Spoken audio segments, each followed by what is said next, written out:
ಕುಮಾರಸ್ವಾಮಿ ಮುಖ್ಯಮಂತ್ರಿ ಇದ್ದಾಗ ರೆಡಿಯಾಗಿ ಹೋಗಿತ್ತು. ಅದೇನೋ ಪುಟ್ಟರಂಗ ಶೆಟ್ಟರು ತಗೊಳಕ್ ಹೋದ್ರು.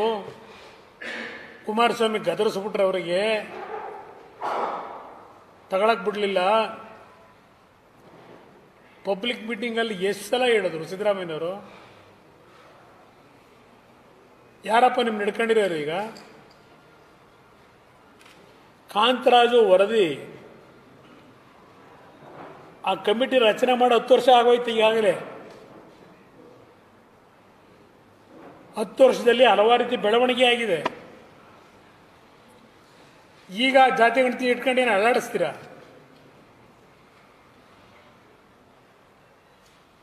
ರಾಜಕೀಯಕ್ಕೋಸ್ಕರವಾಗಿ ಸಮಾಜಗಳನ್ನು ಒಡ್ಕೊಂಡು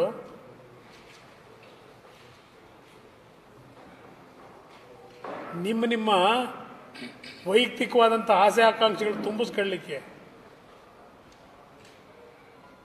ಈ ರೀತಿ ವಿಷಯಗಳನ್ನು ಜನಗಳಲ್ಲಿ ಭಿನ್ನಾಭಿಪ್ರಾಯ ಮೂಡಿಸಿ ಏನು ಸಾಧನೆ ಮಾಡ್ತೀರಿ?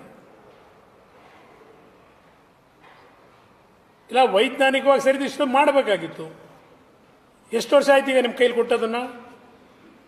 ಜಯಪ್ರಕಾಶ್ ಹೆಗಡೆ ಅವರು ಬೇರೆ ಕೊಟ್ರಲ್ವಾ? ಇನ್ನು ಹಿಡ್ಕೊಂಡೇನು ದಿನ ಕಾವೇರಿಲಿ ಗಂಧದ ಕಟ್ಟಿ ಹೆಚ್ಚುತ್ತಾ ಇದ್ದೀರಾ? ದಿನ ಪೂಜೆ ಮಾಡ್ಕೊಂಡು ಕೂತಿದ್ದೀರಾ? ಈ ಗುಮ್ಮ ಇದೆ ಗುಮ್ಮ ಬಿಡ್ತೀನಿ ಅಂತ ಹೇಳಿ ಪ್ರತಿನಿತ್ಯ ಇದೇ ಕೆಲಸ ಮಾಡ್ಕೊಂಡು ಕೂತಿದ್ದೀರಿ. ನಿಮ್ಯಾರು ಹಿಡ್ಕೊಂಡಿರೋರು ಈಗ 136 ಸೀಟು. ದೇವರಾಜ್ ಅರಸು ದಾಖಲೆನೆ ಮುರಿಯಕ್ಕೆ ಕೊಟ್ಟಿರೋರು ನೀವು. ನಿಮ್ಯಾರು ಹಿಡ್ಕೊಂಡವ್ರೆ ರಿಲೀಸ್ ಮಾಡಬೇಡಿ ಅಂತ. ಮಾಡ್ಲಿಕ್ಕೆ ಗೊತ್ತಾಗುತ್ತೆ.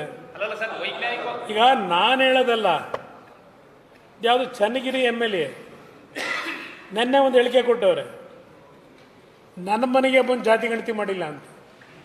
ಕಾಂಗ್ರೆಸ್ MLA ಹೇಳಿರೋದು, ನಾವು ಹೇಳ್ತಿರೋದಲ್ಲ. ಅದು ಎಷ್ಟು